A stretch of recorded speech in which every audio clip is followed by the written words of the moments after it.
Hey, Frank, Mike Trudell. On the walk-off for Spectrum, AD's basically said that he wasn't satisfied with the way that you guys as a team played overall. Thought there were a lot of places that things could improve. So despite winning by that margin, what do you take away from his reaction to the game? I agree with him. Particularly on the defensive end, we knew they were going to be different. And with no Bam, they bring 5 3-point shooters, and their movement offense is very difficult to guard no matter who's in uniform. But we definitely have to do a better job, in particular on the defensive end. I thought we attacked offensively really well.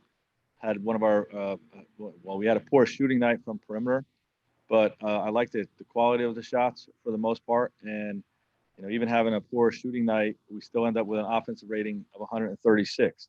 So I was pleased with what we did on that end of the floor. Obviously you can always get better on both sides, but defensively we got to be better. Frank, just wonder what those conversations are like in practice with LeBron, with Rondo about dissecting his zone, and you guys just getting to that level of talking about hoops. Yeah, just we know the spacing that we want to get to, and it's in a few different alignments. Obviously, a lot of teams don't have 10, 15, 20 different zone offensive plays like they do with man-to-man, but there's a few different alignments we want to get to out of the zone that we feel are favorable to the offense. We got a lot of them tonight, and obviously Doe and Braun and our whole group has a great ability to communicate where the holes are, what they're looking for, and work together in those types of things. Frank, what were you seeing happening in the third quarter there when they cut that 18-point lead to 9, especially defensively? In the third quarter, you said? Yeah, when they cut down, you guys had an 18-point lead and they cut it all the way down to 9, and just wondering what you saw there. Yeah, this team has a lot of fight, and like I said, they're extremely difficult to guard no matter who's in uniform. It doesn't matter that they have some guys out; they're a deep team. And, with Bam out, they become different from the standpoint of more spacing at the 3-point line, which presents different kinds of challenges. Obviously, Bam is an all-star, one of their best players, but, they become different, with him and Dragic out. And, those guys played extremely hard, kept fighting to cut into the lead. Like I said, we got to do some things better, a lot of things better on the defensive end, but that's what that's what getting to work and the process is all about. Review the film, meet tomorrow as a team, and make some improvements. Awesome.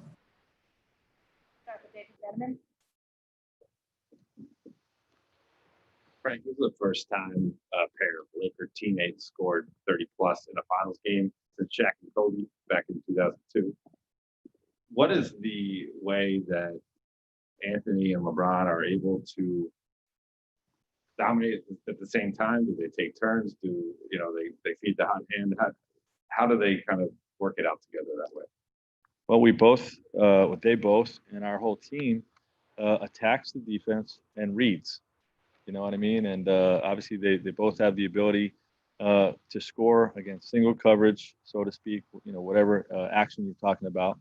But they're both willing passers. So sometimes they're feeding each other. Sometimes they're destroying their own man. And sometimes they're making the extra pass to the open man.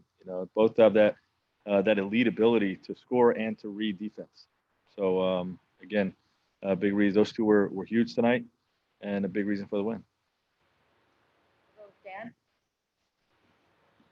Frank, you guys had, I think, looking at it right here, 16 offensive rebounds, 8 for Anthony. Physically, how have you guys been able to kind of dominate and use your size in this series, and how big of a factor do you think that's been in these 2 months? Yeah, we got a lot of those rebounds, not even with our big lineup. There's a lot of holes in the zone. That's one of them, being able to crash the boards. And we definitely punished that aspect of their zone defense.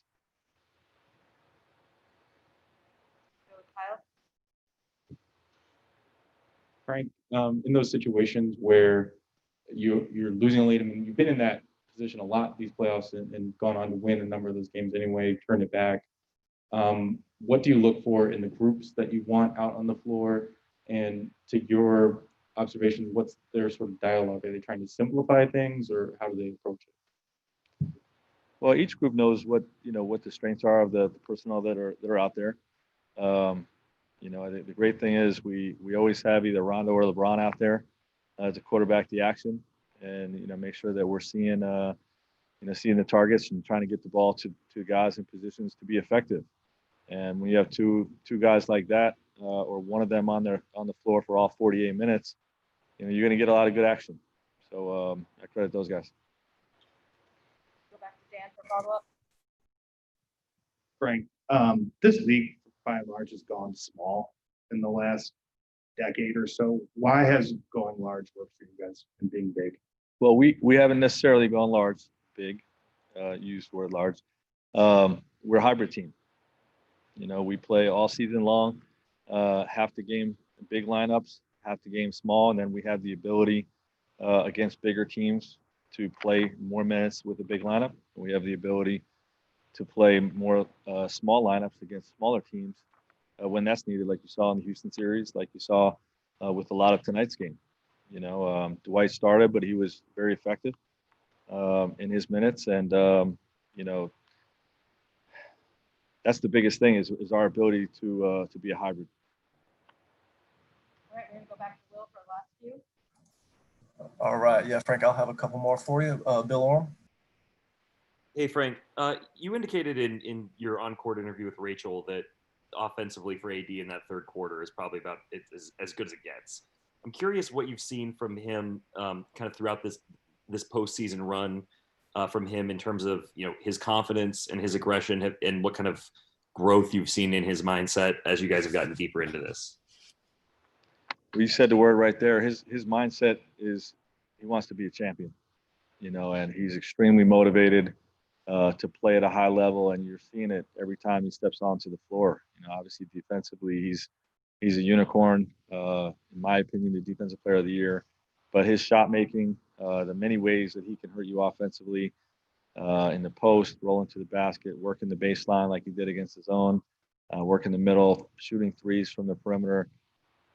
It's just very unique, and you can just see his determination, to win this championship on both sides of the ball. But I thought tonight you saw even more on the offensive end.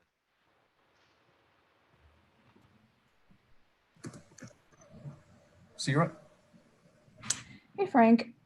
There was 3 or 4 possessions in the second quarter where Rondo ducked into the middle and was able to create offense either for himself or for somebody else. Was that something that you guys instructed him to do, or was it something that he kind of just thought up on the fly? No, it's one of our looks against the zone, just to put him in there. We want to put playmakers in the middle. If we can get the ball there and suck the defenders in, it opens up the perimeter, it opens up the rim, and obviously you want great decision makers in there. So Bron, AD, Rondo, all those guys being in that spot benefits our offense. Frank, I'm going to take 2 more.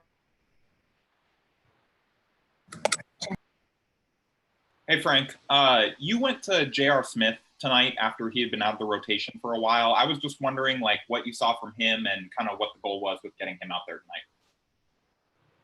Yeah, just Danny was battling a hip injury, and he and Kenny were playing well, but we're struggling a little bit from the perimeter. So was just looking to see if we can buy a few minutes with JR because of Danny's injuries, and obviously he carries that threat to knock down a 3 or a few threes, and I just like the threat of him being out there against his own.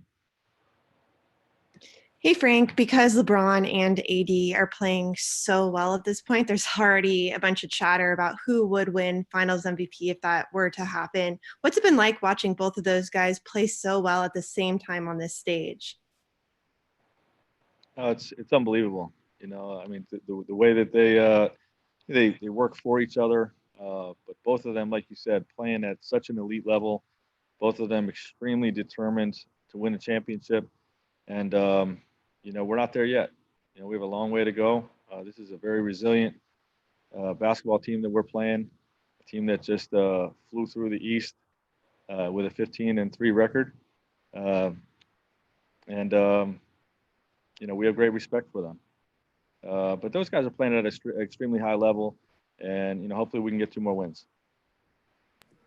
Thank 12 you. and 3. Been a long night. Good on mine, Frank. I'm gonna finish it up with Kyle Gooding.